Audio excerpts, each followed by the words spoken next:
Hello students, welcome to the another lecture of your surface chemistry. Last class हमने absorption from solution phase पढ़ा था। Last हमने यहीं पर स्टॉप किया था। So in this class we are going to study about the application of what absorption. Absorption के क्या क्या एप्लीकेशन होते हैं हम वन बाय वन सबको डिटेल में पढ़ेंगे, ठीक है। सो द फर्स्ट क्या लिखा हुआ है यहाँ पर, the phenomenon of absorption finds A number of application. जो एब्जॉर्प्शन का फेनोमेनन है, ये एब्जॉर्प्शन का जो फेनोमेनन है उसके बहुत सारे एप्लीकेशंस हैं। सो इन दिस जो बुक में आपके इंपॉर्टेंट लिस्टेड हैं, हम उसको डिटेल में समझेंगे वो क्या क्या है। सबसे पहला चीज, production of what, production of high vacuum, ठीक है। जैसे मैंने आपको बताया था, जब आपके गैसेस पार्टिकल, वैक्यूम मतलब क्या होता है, वैक्यूम मतलब जहां पर कुछ भी नहीं है, ना तो गैस है ना कुछ भी नहीं, कुछ भी nothing is there, that is called as vacuum, right.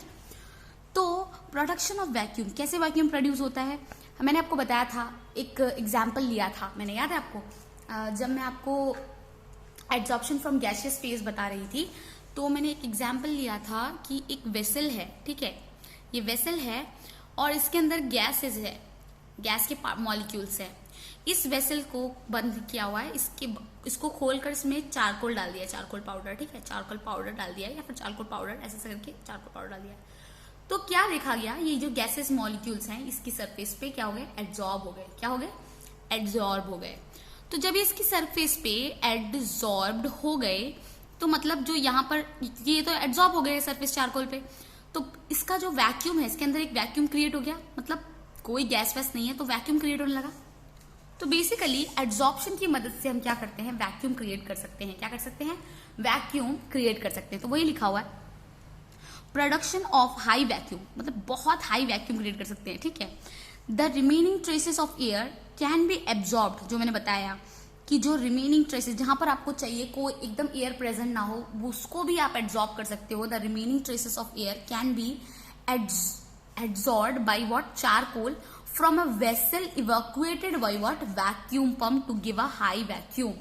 मतलब जब आप क्या करोगे, जो ट्रेसेस होते हैं एयर के, मतलब थोड़े थोड़े एकदम लाइट ट्रेसेस, मतलब पूरी एयर एब्जॉर्ब होगी, तो पर भी कुछ कुछ बचा रहता है ना, कुछ माइन्यूट मॉलिक्यूल्स बचे रहेंगे एयर के, तो उनको भी एब्जॉर्ब कर सकते हैं किस पे, चारकोल पे। और वो भी मैंने जो अभी एग्जाम्पल बताया, चारकोल में फ्रॉम अ वेसल, एक वेसल में, और उसको किससे कनेक्ट कर सकते हैं, एक वैक्यूम पंप से। आप देखो, आपने एक चीज पढ़ी होगी, अभी यही चीज है, इसको हम यहां से कनेक्ट कर देते हैं वैक्यूम पंप से, ठीक है, ये आपका बन जाता है वैक्यूम पंप। तो वैक्यूम पंप क्या करता है, सक्शन पंप होता है ना, ये पूरा सक कर लेता है, ठीक है, जो भी है एयर वगैरह, डस्ट वगैरह जो भी है। आपको पता होगा ये, इसका एप्लीकेशन आप बहुत लोग घरों में भी यूज करते हैं, ठीक है। वैक्यूम पंप कुछ इस तरह का होता है, राइट, यहाँ पे पाइप लगा रहता है, ऐसा करके कुछ होता है, तो इससे पूरी क्लीनिंग करते हैं, पूरी डस्ट ले लेता है वैक्यूम पंप। तो नॉर्मली ब्रूम यूज नहीं करते हैं, मतलब झाड़ू वगैरह यूज नहीं करते हैं, वो वैक्यूम पंप से क्लीन करते हैं पूरा डस्ट। बेसिकली कर क्या रहा है, वो हर एक पार्टिकल को खींच ले रहा है, हर एक पार्टिकल, कुछ रहने नहीं दे रहा है, ठीक है। तो बेसिकली क्या हुआ, the remaining traces of air, मतलब अगर कोई पार्टिकल एब्जॉर्ब हो चुका है, ठीक है, आपके चारकोल पे भी, तब भी कुछ रिमेनिंग पार्टिकल जो ट्रेसेस बच जाते हैं उसको भी इवैक्यूएटेड कर सकते हैं बाय एड्जॉर्प्शन से, क्योंकि एड्जॉर्प्शन आपका चारकोल की सरफेस पे हो जाएगा। And then what it is, और जो रिमेनिंग पार्ट है, अगर आप वैक्यूम पंप दे रहे हो तो क्या हो जाएगा, वो क्रिएट करेगा उसमें हाई वैक्यूम। हाई वैक्यूम मतलब उसमें कुछ भी नहीं है, ठीक है, कोई गैस का पार्टिकल नहीं है, that is what high vacuum. Now हम नेक्स्ट एप्लीकेशन पढ़ेंगे, ये हमारा, इसमें हमारी काफी 10 एप्लीकेशन दे रखी है, उसको हम एक एक करके डिटेल में समझेंगे। तो सेकेंड एप्लीकेशन जो है उसको देखते हैं, उसमें क्या लिखा है, गैस मास्क किसके लिए यूज होता है, ये भी एक एप्लीकेशन है एब्जॉर्प्शन का, गैस मास्क। अब आप सोच रहे होंगे गैस मास्क, तो मैं आपको एक बात बता दूं, जो माइंस में काम करते हैं ना, चारकोल माइंस में काम करते हैं, उस पर बहुत पॉइजनस गैसेस भी होती हैं। तो जो मास्क पहनते हैं ना, वो मास्क जो होता है वो हार्मफुल गैसेस को एब्जॉर्ब कर लेता है, किस पर, अपनी सरफेस पे। देखो, अब आप कंफ्यूज मत हो जाना कि वो लोग इनहेल कर लेंगे, जैसे ये मास्क होता है, ठीक है, ये कुछ मास्क, अभी कोरोना वायरस वाला मास्क नहीं, ये अलग टाइप का मास्क होता है, पर हाँ फेस पे भी लगा सकते हैं इसको, ताकि जो अंदर कोल माइंस में काम कर रहे हैं, ठीक है, तो वो उनको हार्मफुल पॉइजनस गैसेस ना हो। तो जो भी गैसेस नीचे जब वो माइंस में जा रहे हैं, जो भी गैसेस मॉलिक्यूल्स होंगे वो इसकी सरफेस पे, इस मास्क की सरफेस पे एब्जॉर्ब हो जाएंगे। एब्जॉर्ब का मतलब वो सिर्फ सरफेस पे रहेंगे, ये बात याद रखो, वो सिर्फ जैसे फॉर एग्जांपल मैं मास्क को ऐसे बना देती हूँ, जैसे ये द अपर सरफेस है, यहां से पहना हुआ है मास्क, ठीक है, ये मुंह है आपका, इस साइड आपका फेस है, ठीक है। तो इस सरफेस पे आके बैठेंगे पार्टिकल्स, क्योंकि ये क्या हो रहा है, एब्जॉर्ब हो रहे हैं, एब्जॉर्ब नहीं हो रहे, एब्जॉर्ब हो जाएंगे तो अंदर चलेंगे तो आप इनहेल भी कर सकते हो, ठीक है। तो इसीलिए एब्जॉर्प्शन का यहाँ पर भी काम आता है। किसमें यूज होता है एब्जॉर्प्शन आपका, गैस मास्क बनाने में यूज होता है। सो गैस मास्क बेसिकली क्या होता है, a device that consist of what, उसके अंदर एक्टिवेटेड चारकोल, ये भी एक्टिवेटेड चारकोल और मिक्सचर ऑफ एड्सॉर्बेंट से बनी हुई है। कौन से मिक्सचर से, एक्टिवेटेड चारकोल यूज किया जाता है और एड्सॉर्बेंट के मिक्सचर यूज किए जाते हैं, वो एड्सॉर्बेंट के मिक्सचर यूज किए जाते हैं जो कि बहुत ज्यादा अपनी सरफेस पे पार्टिकल्स को एब्जॉर्ब कर लेते हैं। तो ये बेसिकली जो मास्क होता है ये किससे बनता है, एक्टिवेटेड चारकोल से बनता है और मिक्सचर ऑफ एड्सॉर्बेंट से बनता है। किससे बनता है, mixture of adsorbent. Is usually use for, ये किस लिए यूज होता है, फॉर ब्रीदिंग इन, जो मैंने बताया कोल माइंस, किसमें, कोल माइंस में काम करने के लिए यूज होता है, टू एब्जॉर्ब पॉइजनस गैस। मैंने बताया अभी आपको, पॉइजनस गैस को एब्जॉर्ब करने के लिए यूज करते हैं। तो फर्स्ट हमारा क्या था, हाई वैक्यूम क्रिएट करने के लिए यूज होता है। सेकेंड आपका गैस मास्क हो गया, ठीक है। नाउ थर्ड क्या है, कंट्रोल ऑफ ह्यूमिडिटी। किसके लिए, ह्यूमिडिटी के कंट्रोल के लिए। यस, ये तो मैंने आपको बताया था जब मैं आपको पढ़ा रही थी, ठीक है। तो ह्यूमिडिटी का कंट्रोल कैसे, जैसे हमारे पास सिलिका जेल, एल्यूमिनिया जेल होती है। सिलिका जेल और एल्यूमिनिया जेल में होता क्या है मैं आपको बताती हूँ। Silica gel and alumina gel are used for as adsorbent for removing moisture and controlling humidity. Means अगर कोई प्लेस पे बहुत ह्यूमिडिटी है, ठीक है, जैसे फॉर एग्जाम्पल मैंने आपका बैग्स का एग्जांपल लिया था, हमारे जो बैग्स आते हैं, ट्रॉलीज आती हैं, कपड़े आते हैं, जो ऑनलाइन आते हैं, हम कभी शॉप में भी खरीदते हैं, उसमें छोटा सा पैकेट डाल के रखता है, उसमें लिखा रहता है सिलिका जेल, राइट। क्या लिखा रहता है, सिलिका जेल। तो वो वही सिलिका है बेसिकली। वो सिलिका क्या करता है, जो भी मॉइस्चर, जो भी कुछ आ रहा है बाहर इन्वायरमेंट से, वो सबको एब्जॉर्ब कर लेता है और वो कपड़े में बिल्कुल भी मॉइस्चर नहीं रहता। कहीं कहीं जगह पे बहुत ज्यादा ह्यूमिडिटी होती है, जैसे साउथ इंडिया में, ठीक है, वहां पर बहुत ह्यूमिडिटी होती है। तो वहां पर समटाइम्स जो एल्यूमिनिया जेल होता है ना, वो यूज होता है आपका बड़े कुछ एक वेसल होता है, उसमें करके वो लोग यूज करते हैं, एल्यूमिनिया जेल को डाल के रखते हैं ताकि वो क्या करे, ह्यूमिडिटी को आपका एब्जॉर्ब कर ले। बेसिकली एल्यूमिनिया जेल आपके केमिकल रिएक्शंस में भी यूज होता है। जस्ट एग्जाम्पल, आपने कभी कोई रिएक्शन आप परफॉर्म कर रहे हो, जैसे फॉर एग्जाम्पल मान लो आप ये रिएक्शन परफॉर्म कर रहे हो, ये आपका राउंड बॉटम फ्लास्क है, ऐसा करके इसको आपने हीटिंग पे दे रखा है और ये यहाँ पर आपका कुछ एक तो अपैरेटस से अटैच्ड है, ठीक है। ये आपका ऑयल बाथ है, ठीक है, ऑयल बाथ के अंदर इसको हीटिंग पे दे रखा है और ये जो राउंड बॉटम फ्लास्क है, ठीक है, इसमें आपने अपना सॉल्यूशन डाल दिया पहले, ठीक है, सॉल्यूशन डाल दिया, फिर और आपने इसमें पानी डाल दिया, ठीक है, पानी भी डाल दिया, थोड़ा मॉइस्चर भी हो गया, इसमें पानी डाल दिया। अब आपने देखा कि इसमें जो पानी का क्वांटिटी है वो ज्यादा हो गया, आपको इतना पानी नहीं चाहिए, तो क्या डाल दोगे आप इसमें डाल दोगे एल्यूमिनियम जेल। क्या डाल दोगे, एल्यूमिनियम जेल। वो एल्यूमिनियम जेल क्या करेगा, एल्यूमिनियम जेल इसके अंदर का ज्यादा से ज्यादा पानी और मॉइस्चर एब्जॉर्ब कर लेगा अपनी सरफेस पे, ठीक है, एब्जॉर्ब कर लेगा अपनी सरफेस पे और उसको कुछ नहीं होगा। तो बेसिकली एल्यूमिनियम जेल हम लोग किसमें भी यूज करते हैं, हम केमिकल रिएक्शंस में भी यूज करते हैं, हम नॉर्मल अपने day to day life applications में भी यूज करते हैं। कोई अगर डब्बे में आपके मतलब थोड़ा मॉइस्चर लग जा रहा है, उसकी क्रिस्पीनेस चली जा रही है, मतलब आपने वो डब्बे के अंदर बिस्किट वगैरह रखा है, ठीक है, तो उस केस में आप एल्यूमिनियम जेल ना ही यूज करें तो अच्छा है, क्योंकि ये हार्मफुल केमिकल्स है। बट मैं बता रही हूँ, जब आपका स्टोर में जाते हुए सामान रखता है तो वहां पर वो एक पैकेट रख देते हैं सिलिका जेल वगैरह का, ताकि वो चीजें मॉइस्चर ना पकड़े, ठीक है। पैकेट के अंदर है तो वो चीजें मॉइस्चर, वंस आप ओपन कर दिया है तो मत रखो, because it's a chemical only. Silica gel एक केमिकल है, एल्यूमिनियम जेल भी एक केमिकल है, सिलिका, ठीक है, ऐसे पैकेट में आता है, छोटे छोटे पैकेट में आता है। तो ये शू के अंदर भी होता है ताकि मॉइस्चर ना जाए, ठीक है, लोग रखते हैं अपने पर्स में भी डाल के रखते हैं। तो यही इसका काम होता है। वो क्या करता है बेसिकली, ये use as what, for removing moisture और कंट्रोलिंग ह्यूमिडिटी के लिए ही ये यूज होता है, ठीक है। नाउ हम क्या पढ़ेंगे, हम पढ़ेंगे ह्यूमिडिटी हो गया हमारा। नाउ हम पढ़ेंगे फोर्थ एप्लीकेशन क्या है, removing of colouring matter from the solution. ये भी हमने पढ़ा था कि कलरिंग मैटर को सॉल्यूशन से निकालने के लिए भी हम एड्सॉर्प्शन यूज करते हैं। आपको जैसे मैंने बताया था शुगर का एग्जाम्पल, राइट, कि जब आपका शुगर बनता है केन शुगर से, जो गन्ने से आपका शुगर बनता है ना, तो क्या होता है उसमें आपका जो पहले जब वो रिफाइंड नहीं हुआ होता अच्छे से, तब जब वो प्रोसेस्ड अच्छे से नहीं होता तो उसका कलर थोड़ा येलो सा होता है, ठीक है, थोड़ा डर्टी कलर होता है। तो उसको क्या करते हैं, एनिमल चारकोल से पास कराते हैं वो शुगर को, ठीक है, उसका मतलब शुगर का सॉल्यूशन को पास कराते हैं एनिमल चारकोल से। तो क्या होता है, वो जितनी भी इसमें इम्प्योरिटी, जो भी इसका कलर है येलो कलर जो भी, सो वो सारा कलर आपका चारकोल क्या करता है, आपका एब्जॉर्ब कर लेता है। तो बेसिकली आपका एब्जॉर्प्शन किस लिए भी काम करता है, ये इसलिए भी काम करता है, कलरिंग मैटर को रिमूव करने के लिए सॉल्वेंट सोल्यूशन से भी काम होता है। तो वही लिखा है, एनिमल चारकोल रिमूव्स कलर्स किसका, colours of solution bye absorbing coloured impurities. मतलब कलर्ड इंप्योरिटीज अगर कुछ हैं तो वो सारी कलर्ड इंप्योरिटीज को अपने पे एब्जॉर्ब कर लेगा, और वो जो मेन कलर है, मतलब फाइन कलर, जैसे शुगर के केस में व्हाइट शुगर बन जाती है राइट, वैसे ही आपको मिल जाएगा। तो ये भी एक एग्जाम्पल हो गया। तो controlling of humidity, removal of colouring matter from the solution, colouring matter को सॉल्यूशन से निकालने का भी काम होता है। ना हम नेक्स्ट पढ़ेंगे that is the heterogeneous catalyst. किसके, हेट्रोजीनियस कैटलिस्ट। एब्जॉर्प्शन का चीज हेट्रोजीनियस कैटलिस्ट में भी यूज होता है। कैसे यूज होता है हम देखते हैं। The absorption of reactant on solid surface of the catalysis, मतलब रिएक्टेंट का एब्जॉर्प्शन जो हो रहा है, the absorption of reactant on solid surface, किस पे, solid surface of catalyst, increase the rate of the reaction. ठीक है, हेट्रोजीनियस कैटलिस्ट के केसेस में भी यूज होता है। मतलब बेसिकली जब आपका रिएक्टेंट, मतलब जो रिएक्टेंट प्रोडक्ट बनाता है, जो रिएक्टेंट अगर सॉलिड सरफेस पे एब्जॉर्ब हो जा रहा है, मींस एब्जॉर्प्शन ऑफ रिएक्टेंट किस पर, मतलब एब्जॉर्प्शन हो रहा है रिएक्टेंट का किस पर, सॉलिड सरफेस ऑफ, किस पे, ऑफ दी कैटलिस्ट। कैटलिस्ट आपको पता है, कैटलिस्ट वो सब्सटेंसेस होते हैं जो रेट ऑफ द रिएक्शन को क्या करते हैं, बढ़ा देते हैं। जैसे फॉर एग्जांपल जब मैंने आपको केमिकल काइनेटिक्स पढ़ाई तभी मैंने बताया था, जैसे फॉर एग्जांपल मान लो हेबर्स प्रोसेस। ठीक है, हेबर्स प्रोसेस जो होता है आपका, दिस इज प्रोसेस, हेबर्स जो प्रोसेस होता है वो होता है आपका नाइट्रोजन हाइड्रोजन आपस में बर्न होके आपका क्या देते हैं, NH3। तो इस केस में जो कैटलिस्ट यूज होता है वो होता है Fe। क्या होता है, Fe।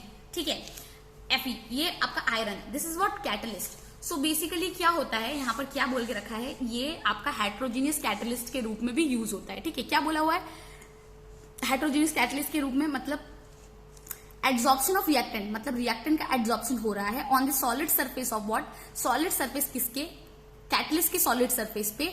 जब रिएक्टेंट का एब्जॉर्प्शन हो जाता है सॉलिड सरफेस ऑफ कैटलिस्ट के, तो रेट ऑफ रिएक्शन क्या हो जाता है, इंक्रीज कर देता है। क्या हो जाता है, इंक्रीज हो जाता है। मींस जैसे फॉर एग्जांपल हमारा ये नाइट्रोजन एंड हाइड्रोजन कंबाइन करके अमोनिया बनाए, तो मतलब ये नाइट्रोजन एंड हाइड्रोजन का क्या हो गया, एब्जॉर्प्शन हो गया Fe के सरफेस के ऊपर, मतलब आयरन की सरफेस के ऊपर एब्जॉर्प्शन हो गया, जिसकी वजह से ये जो रिएक्शन जितने टाइम में हो रहा था उसका रेट इंक्रीज हो गया। जैसे फॉर एग्जांपल मान लो ये आपका हो रहा था 5 आवर्स में हो रहा था, आपने कैटलिस्ट दे दिया, ये कैटलिस्ट के तरह, तो आपका रिएक्शन हो रहा है 2 आवर्स में, और मान लो आपका 1 आवर में। ठीक है, तो यही हो गया, ये आपका हो गया 1 आवर में। ठीक है, 1 आवर में हो गया आपका रिएक्शन। तो यही है कैटलिस्ट, मतलब इनहांस करता है रिएक्शन। नेक्स्ट क्या लिखा है वो पढ़ते हैं। There are many gaseous reaction in industrial importance involving solid catalyst. यहाँ पर मतलब हमारी इंडस्ट्री में जो अभी केमिकल इंडस्ट्रीज चल रही हैं उसमें बहुत सारे ऐसे आपके एग्जाम्पल्स हैं, बहुत सारे ऐसे गैसियस रिएक्शन हैं जो कि क्या होते हैं, इन्वॉल्व करते हैं आपके सॉलिड कैटलिस्ट, जिसमें सॉलिड कैटलिस्ट यूज करता है। हेबर्स प्रोसेस में भी आपका सॉलिड कैटलिस्ट है। ठीक है, आयरन क्या है, सॉलिड ही है राइट। नाउ देखो मैंने बता ही दिया, manufacturing of ammonia using iron as catalyst, ये भी एक एग्जाम्पल है। किसका एग्जाम्पल है, ये आपका हेट्रोजीनियस कैटलिस्ट का एग्जाम्पल है। ये मैं बताऊंगी क्यों हेट्रोजीनियस कैटलिस्ट का एग्जाम्पल है, बिकॉज ये भी बता ही देती हूँ अभी, ये आप कैटलिस्ट में पढ़ोगे वैसे, बट अभी के लिए याद रखो हेट्रोजीनियस कैटलिस्ट मतलब जो कैटलिस्ट सेम फेज में नहीं होते हैं। देखो आपको पता है यहाँ पे आपका क्या है, नाइट्रोजन, और ये क्या है आपका हाइड्रोजन। ठीक है, हाइड्रोजन नाइट्रोजन क्या है, आपके गैस स्टेट में रहते हैं। ठीक है, और ये अमोनिया भी गैस स्टेट में, पर आयरन क्या है आपका सॉलिड स्टेट में। ठीक है, तो ये हेट्रोजीनियस कैटलिस्ट हो गया। इस तरह से मतलब आप याद रखो। ठीक है, अभी हम और डिटेल में स्टडी करने वाले हैं। तो फर्स्ट एग्जांपल क्या हुआ, ammonia, manufacturing of ammonia. Ammonia का मैन्युफैक्चरिंग होता है using iron as catalyst, iron को कैटलिस्ट बनाने के लिए। ये आपका हेबर्स प्रोसेस ही है।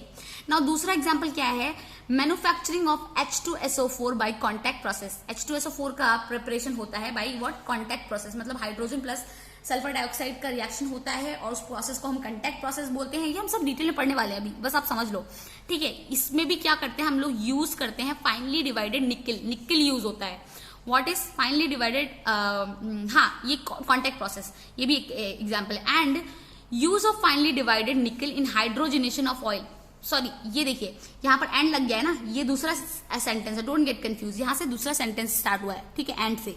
तो फर्स्ट एग्जांपल क्या था, manufacturing of ammonia using what catalyst, your using the catalyst as iron. दूसरा वाला आपका manufacturing of H2SO4 by what contact process, जो कि मैं आप आगे पढ़ाने वाली हूँ आपको।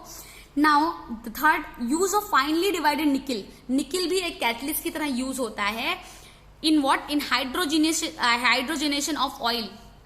ठीक है, हाइड्रोजनेशन होता है ऑयल का, ऑयल बन के डालडा बन जाता है। ठीक है, वो सब हम आगे पढ़ेंगे, ऑर्गेनिक्स में पढ़ेंगे। तो ये भी एक एग्जांपल है what are excellent example of heterogeneous catalyst. और इन सब के केसेस पे जो हेटेरोजेनियस कैटलिस्ट भी हैं, ये क्या करते हैं, ये बेसिकली एड्सॉर्प्शन करते हैं। सो हेटेरोजेनियस कैटलिस्ट में क्या होता है, रिएक्टेंट जो होता है आपका हेटेरोजेनियस कैटलिस्ट की सरफेस पे आके एब्जॉर्ब हो जाता है, इसलिए हेटेरोजेनियस कैटलिस्ट भी इसके अंदर एक एग्जांपल है। ठीक है, now one more thing is what the separation of what, the separation of inert gases, inert gases का सेपरेशन। ठीक है, so due to the difference in the degree of adsorption of gases by charcoal, ठीक है, due to the difference in the adsorption of gases by charcoal, a mixture of noble gas can be separated by adsorption on coconut charcoal at different temperature. So ये जो adsorption का phenomenon है वो आपका किसके लिए यूज होता है, आप नोबल गैसेस को भी सेपरेट, देखो नॉर्मल गैसेस को तो हम सेपरेट कर ही रहे हैं। जस्ट इमेजिन आप ये ले लो, इसमें आपने सारे नोबल गैसेस डाल दिए, आपने हीलियम, नियन, आर्गन, क्रिप्टन, रेडन सब डाल दिया, नियन, क्रिप्टन, आर्गन, ठीक है, सब डाल दिया नोबल गैसेस। अब आपको ये मिक्सचर ऑफ जो आपने सारे नोबल गैसेस के मॉलिक्यूल्स हैं, इसको सेपरेट करना है। इसको भी अगर आप सेपरेट कर सकते हो, क्या कर सकते हो, सेपरेशन। ये सारी गैसेस क्या है, इनर्ट है। इनर्ट क्यों बोला जाता है, मैंने बताया था इनर्ट इसलिए बोला था, ये लोग क्योंकि केमिकली इनएक्टिव है, किसी के साथ रिएक्ट नहीं करती, क्योंकि इसके ऑक्टेट फुल होते हैं, जो कि हम चैप्टर 3 में पढ़ने वाले हैं, हमारा पीरियोडिक टेबल, उसमें पूरी अच्छी से डिटेल स्टडी होगी सबकी। तो इसलिए क्या होता है हमारा बेसिकली, सॉरी आपने पढ़ ही रखा है, मैं कंफ्यूज हो जाती हूँ, आपने तो पढ़ ही रखा है कि पीरियोडिक टेबल तो आपका क्लास 11th में ही था। I am teaching 11th and 12th simultaneously, that's why sometimes I am confuse. तो मैंने क्या बोला, हम ये आपने पढ़ा ही रखा है, ठीक है ना, कि हीलियम, नियन और क्रिप्टन जो भी है आपके नोबल गैसेस हैं, और ये इनका जो मिक्सचर है, वंस ये एक बीकर में है और आपका ये मिक्स हो गए हैं, तो इसको भी सेपरेट कर सकते हैं। Why what, with the phenomenon of adsorption के फेनोमेनन से इसको सेपरेट कर सकते हैं। ठीक है, और आपको पता ही है जो आपकी इनर्ट गैसेस हैं वो क्यों रिएक्ट नहीं करती, क्योंकि उनके ऑक्टेट फिल्ड टू कैपेसिटी होते हैं, तो वो इस वजह से रिएक्ट नहीं करते। ठीक है, और सेपरेशन ऑफ इनर्ट गैसेस ये था, ये क्या लिखा था यहाँ पे वही पढ़ लेते हैं। ड्यू टू द डिफरेंस, किसका difference, difference in the degree of adsorption of gases by charcoal. Charcoal की सरफेस पे एक क्या होता है, डिफरेंस होता है कि कितना एड्सॉर्प्शन होगा, मतलब कौन गैसेस कितना एड्सॉर्ब होगी, वो एक क्या है, उसका एक एवरेज है, मतलब कौन सी गैस कितना एड्सॉर्ब होगी। ठीक है, सो उसमें एक डिफरेंस है, हर एक गैस का अपना अलग अलग है। सो मिक्सचर, जब क्या होता है, हम एक mixture of noble gases can be separated. अगर आपके पास एक मिक्सचर है नोबल गैसेस का, उसको हम कैसे सेपरेट कर सकते हैं, by using what, by using an adsorption, by adsorption on coconut charcoal at different temperature। मतलब आप क्या करोगे, कोकोनट चारकोल लोगे, ठीक है, अब आपने ये सारी गैसेस ले ली, अब आप टेम्परेचर इसका रख दोगे, मान लो 10 केल्विन, 10 केल्विन नहीं 70 केल्विन, फिर इसमें कुछ गैसेस एब्जॉर्ब हो जाएंगी, मान लो हीलियम एब्जॉर्ब हो गया, फिर आपने दूसरा टेम्परेचर रख दिया 110, मान लो उसमें आपका नियन एब्जॉर्ब हो गया, मान लो उसके बाद आपने 150 रख दिया, उसमें क्रिप्टन एब्जॉर्ब हो गया, फिर 100 रख दिया, आपका आर्गन एब्जॉर्ब हो गया। तो मतलब क्या नोबल गैसेस भी हम सेपरेट कर सकते हैं by using what, by using your that charcoal. ठीक है, हम उसको भी सेपरेट कर सकते हैं by using what, coconut charcoal. Coconut charcoal को डिफरेंट डिफरेंट टेम्परेचर पे अगर आप रखोगे तो आपकी गैसेस एड्सॉर्ब हो जाएंगी सारी, और वंस वो एड्सॉर्ब हो जाएंगी तो आप क्या कर सकते हो, उनको सेपरेट कर सकते हो। तो वही बोल के रखा है कि separation of inert gases basically क्या होता है, इनका डिग्री क्या होता है, ड्यू टू किसकी वजह से, इनकी difference in what, degree of adsorption. अलग अलग गैसेस का अलग अलग डिग्री होगा एड्सॉर्प्शन का। तो क्या होगा, जब मिक्सचर है हमारे पास नोबल गैसेस का, उसको हम कैसे सेपरेट कर सकते हैं, by adsorption of coconut, sorry by adsorption on coconut charcoal. मतलब सारे गैसेस का एड्सॉर्प्शन कोकोनट चारकोल पे at what, at different different temperature, जो मैंने अभी आपको समझाया। Now the fourth point is, sorry now the seventh point is in curing disease. Disease को क्योर करने में भी, अब सोच रहे हो कैसे, बेसिकली क्या होता है, जब भी हम कोई ड्रग लेते हैं तो क्या होता है, वो ड्रग क्या करता है, दैट आर यूज, मतलब वो हमारे जर्म्स जो भी होता है उसको किल करता है। बेसिकली वो क्या करता है, वो a number of drug are used to kill germs by what? By getting absorb on them. So ये जो हम ड्रग्स लेते हैं वो बेसिकली आपका, जैसे कि फॉर एग्जांपल आपका ये ह्यूमन बॉडी है, जैसे फॉर एग्जांपल, ठीक है, लेट इट बी, ये आपका ह्यूमन बॉडी कुछ तो है ऐसा, ठीक है, जस्ट इमेजिन। तो ये जैसे फॉर एग्जांपल वुड पाइप और स्टमक जो भी है, मेरे को इतने अच्छे से ड्राइंग नहीं आती तो आई एम रियली सॉरी। तो अगर इसके अंदर आपके जर्म्स चले गए हैं तो क्या आएगा? आपने अगर कुछ ड्रग लिया, drug actually it also act as what, ये भी आपका एड्जॉर्बेंट के जैसा काम करता है। ये ड्रग बेसिकली जाके वो जो जर्म्स के ऊपर एड्जॉर्ब हो जाएगा। किसके ऊपर एड्जॉर्ब हो जाएगा? जर्म्स के ऊपर एड्जॉर्ब हो जाएगा और जर्म्स को मार डालेगा। उसके ऊपर पूरा एड्जॉर्ब हो जाएगा, उसकी पूरी सरफेस पे एड्जॉर्ब हो जाएगा और उसको जर्म्स को मार देता है। इसलिए इस तरह से तो मोस्ट ऑफ द ड्रग, वही बोल के रखा है यहाँ पर, a number of drug are use to kill germs. Why मतलब बहुत सारे ड्रग क्या करते हैं, नॉट ऑल, हाँ बहुत सारे, मैक्सिमम ड्रग्स क्या होते हैं, use to kill germs by getting absorbed on the surface of them, ठीक है, गेटिंग एब्जॉर्ब ऑन देम, ठीक है। Number 7 is what? Froth flotation method. ये भी हम आगे आपके 6th चैप्टर में अच्छे से पढ़ेंगे, जो कि पूरा एक डिटेल डिस्कशन होगा। बेसिकली ये आपका low grade sulphide ore is concentrated by separating it from the silica and other earthy metal by this method. So ये जो अभी बहुत नई नई टर्म्स है, pine oil, frothing agents, low grade sulphide, so ये अभी के हम छोड़ देते हैं ये वाला पॉइंट। आप बस ये याद रखो, ये एक 4th फ्लोटेशन प्रोसेस में यूज होता है। और 4th फ्लोटेशन प्रोसेस क्या होता है, ये बेसिकली जो ओर्स होते हैं ना, उनको सेपरेट करने के लिए, डिफरेंट ओर्स जो प्रोड्यूस करते हैं मेटल्स, उनको सेपरेट करने के लिए यूज होता है। तो कैसे यूज होता है, उसका मैकेनिज्म है, हम सब कुछ पढ़ेंगे आगे, ठीक है। Now the 9th point is what? Adsorption indicator. क्या है एड्जॉर्प्शन इंडिकेटर? एड्जॉर्प्शन इंडिकेटर का मतलब क्या होता है? surfaces at certain precipitates, क्या है, surfaces of certain precipitates such as silver halide have the property of absorbing some dyes like eosin, fluorescein, etc., thereby producing a characteristic color at the end point। मतलब जो आपका ये इसका particular एक और application क्या है एड्जॉर्प्शन का, ये यूज होता है एज एड्जॉर्प्शन इंडिकेटर। किसकी तरह की यूज होता है? ये एक एड्जॉर्प्शन इंडिकेटर की तरह यूज होता है। मतलब यहाँ पर क्या बोल के रखा है, कुछ सरफेसेस होते हैं, जो सरफेसेस मतलब होते हैं, उनके पास सर्टेन प्रेसिपिटेशन होता है, ठीक है, मतलब सरफेसेस ऑफ सर्टेन प्रेसिपिटेशन, मतलब जब प्रेसिपिटेशन हो जाता है, ठीक है, आपको पता होगा प्रेसिपिटेशन क्या होता है। जैसे फॉर एग्जांपल दूध में जब आप थोड़ा सा दही डाल देते हो तो क्या होता है, कर्ड बन जाता है, तो वो प्रेसिपिटेट हो गया, वो प्रेसिपिटेट ऑफ कर्ड, मिल्क बोल सकते हैं हम उसको, ठीक है। या फिर दूध में थोड़ा नींबू डाल दो तो क्या हो गया, वो फट जाता है ना, तो वो क्या होगा, प्रेसिपिटेट बन गया। तो वही है आपका प्रेसिपिटेट, वही है, फट गया। तो वैसा ही हम केमिकल रिएक्शंस में भी करते हैं, तो वैसे थोड़ा जो उसमें नीचे नीचे इसके पार्टिकल्स इकट्ठे हो जाते हैं, उसको हम लोग प्रेसिपिटेट बोलते हैं।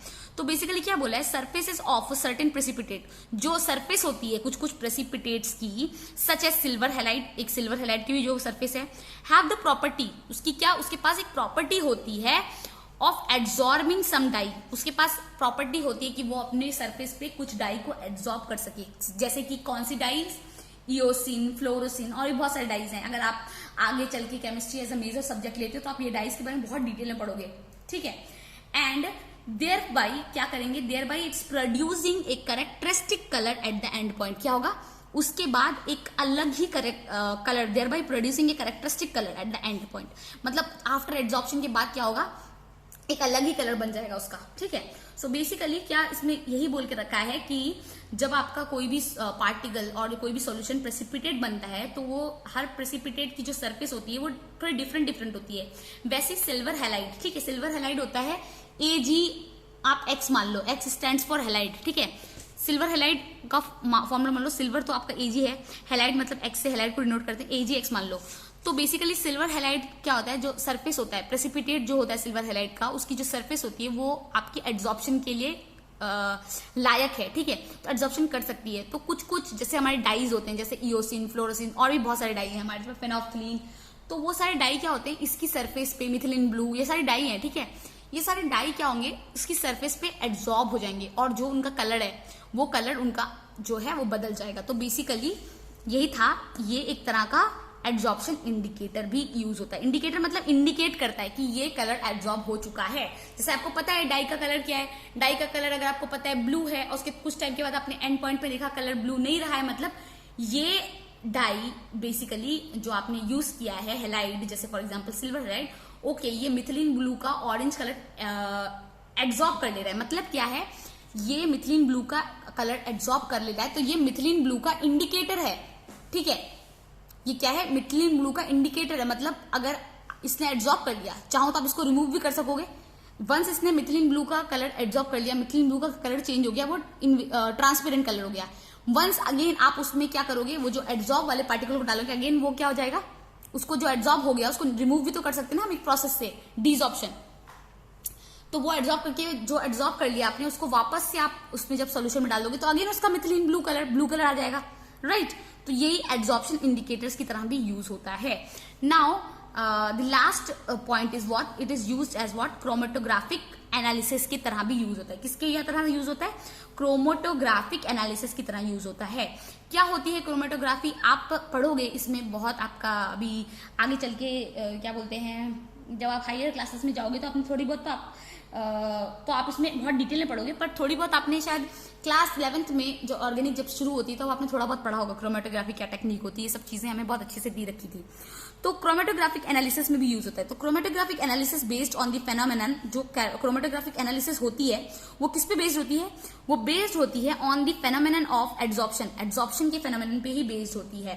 Finds a number of application in analytical and industrial field, और इसके बहुत सारे एप्लीकेशंस हैं व्हाट, वेयर एनालिटिकल और इंडस्ट्रियल फील्ड में बहुत सारे एप्लीकेशन है क्रोमेटोग्राफी। क्रोमेटोग्राफी से हम बेसिकली सेपरेशन ऑफ क्या करते हैं, मिक्सचर्स, मिक्सचर का सेपरेट करते हैं। जैसे फॉर एग्जांपल आपके पास, मैं एक आपको टीएलसी एक क्रोमेटोग्राफी का पार्ट समझाती हूँ, ठीक है। क्रोमेटोग्राफी का बेसिकली मतलब ये होता है कि it is separating the mixtures that is mixed in a what particular mixture, separating mixtures of liquid. जैसे फॉर एग्जांपल आपने आपको पता ही ये आपका वॉच ग्लास है, ठीक है, 3 वॉच ग्लास लिया है। इस वॉच ग्लास में आपने रेड कलर का डाई रखी है, ब्लू कलर की डाई रखी है, ऑरेंज कलर की डाई रखी है, ठीक है। और एक और वॉच ग्लास लिया है और उसमें आपने ब्लू, रेड और ग्रीन का मिक्सचर। तो बेसिकली क्रोमेटोग्राफी एक टेक्निक है जो मिक्सचर्स ऑफ सब्सटेंसेस को सेपरेट करती है, ठीक है। तो आप क्या करोगे, ये मिक्सचर का लेके एक यहाँ पर टीएलसी प्लेट है, ठीक है, एक टीएलसी प्लेट होता है जिसमें आप सॉल्यूशन रन करते हो, आप आगे पता चलेगा आपको। इस टीएलसी प्लेट में आप एक पेंसिल से लाइन खींच के इसका एक ड्रॉप लेके यहाँ पर रख दोगे, ठीक है। दूसरा वाला इसको ए मान लो, इसको बी मान लो, इसको सी मान लो, इसको एम मान लो, ये मिक्सचर है। फिर आप ए का ड्रॉप रख दोगे, फिर ये बी का ड्रॉप रख दोगे, फिर ये सी का ड्रॉप रख दोगे, ठीक है। फिर आप इसको रन करोगे। इसको जब आप सॉल्वेंट एक बीकर में डाल के क्या करोगे, एक बीकर ले लोगे, इसमें इसको नाइसली आप धीरे से रख दोगे। क्या कर दोगे, इसको जैसे बीकर का ये बेस है यहाँ पे, इसको धीरे से टिका दोगे। जैसे फॉर ये शीट है ना, आपने ये बीकर लिया, ये है बीकर आपका, ठीक है, और इसमें आपने टीएलसी प्लेट को ऐसे रख दिया है, ऐसे धीरे से रख दिया है, ठीक है। और यहाँ पे कोई सॉल्वेंट डाल दिया है, इथाइल अल्कोहल, कुछ भी अल्कोहल का सॉल्यूशन डाल दिया आपने। ये सब एक्सपेरिमेंट करोगे आप आगे चल के, ठीक है। और यहाँ पर आपके जो धीरे धीरे क्या देखोगे, जैसे ही सॉल्यूशन यहाँ पे पहुंचेगा, ये धीरे धीरे आपका जो रन करने लगेगा, ये जो आपको ग्राफ नहीं, कलर पिगमेंट दिखेंगे आपको यहाँ पर। तो आप जब इस मिक्सचर को देखोगे, ये आपका मिक्सचर था, ये मिक्सचर यहाँ तक, जस्ट इमेजिन ये मिक्सचर यहाँ तक ब्लू आ रहा है, आपका ब्लू आ रहा है। ये मिक्सचर यहाँ पर आपका रेड स्टॉप, मतलब ये रेड आ रहा है, ये वाला रेड पार्ट, और ये वाला क्या आ रहा है, आपका ऑरेंज आ रहा है। तो इससे क्या पता चलेगा आपको, इससे ये पता चलेगा ओके इतने से इतने पार्ट में ब्लू था, इतने से इतने पार्ट में रेड हुआ, इतने से इतने पार्ट में ऑरेंज। तो इससे ये पता चलेगा कि जो आपका ब्लू वाला था वो इधर तक ही गया, ठीक है, आपका जो रेड वाला था वो इधर तक गया, ठीक है, सॉल्यूशन रन किया इधर तक, एंड आपका ऑरेंज वाला इधर तक गया। और इसी से मदद से आप क्या कर लोगे, इससे मदद से आप इसका आरएफ रिटार्डेशन फैक्टर निकाल लोगे, ठीक है, आरएफ फैक्टर निकाल लोगे, मतलब ये कितना ट्रैवल किया सॉल्यूशन से। तो वो सब हम अभी प्रैक्टिकल्स में पढ़ेंगे डिटेल में। तो बेसिकली क्रोमेटोग्राफी टेक्निक होती है मिक्सचर ऑफ कंपोनेंट्स को सेपरेट करने के लिए, ठीक है। तो यही होता है क्रोमेटोग्राफी। सो इसका बहुत डिटेल स्टडी है जो कि हम पढ़ेंगे कि क्या होता है। तो बेसिकली अभी के लिए इतना ही समझो कि क्रोमेटोग्राफिक एनालिसिस जो है आपका बेसिकली क्या है, ये आपका है, ये बेस्ड होता है आपका phenomenon of what, phenomenon of adsorption पे बेस्ड होता है। And find number of applications का, बहुत सारे एप्लीकेशंस हैं आपके इंडस्ट्रियल और एनालिटिकल फील्ड में, बहुत सारे एप्लीकेशंस हैं इसके, ठीक है। So I think student this is for the today's class. और ये जो इंडेक्स के क्वेश्चन है, what are 2 characteristic of chemisorption, ये बहुत ईजी क्वेश्चन है, मैंने पहले ही डिस्कस कर लिया है। Why does फिजिजॉर्प्शन decreases with increase in temperature, ये भी मैंने बता दिया है क्यों फिजिजॉर्प्शन डिक्रीज करता है with increase in temperature.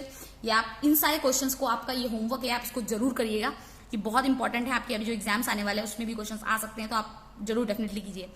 Y are the powdered substances are more effective adsorbent than their the crystalline form, क्यों, ये सारी चीजें मैंने आपकी वीडियो में एक्सप्लेन की हैं, क्यों आपका पाउडर्ड सब्सटेंसेस जो होता है ज्यादा इफेक्टिव एड्सॉर्बेंट होता है देन व्हाट क्रिस्टलाइन फॉर्म। तो ये सारी चीजें 3 हैं, इसको आप अच्छे से याद कर लीजिए, ठीक है, that is very important. So student, that's for the today's class, और maybe today I will upload one more video. Okay, thank you students.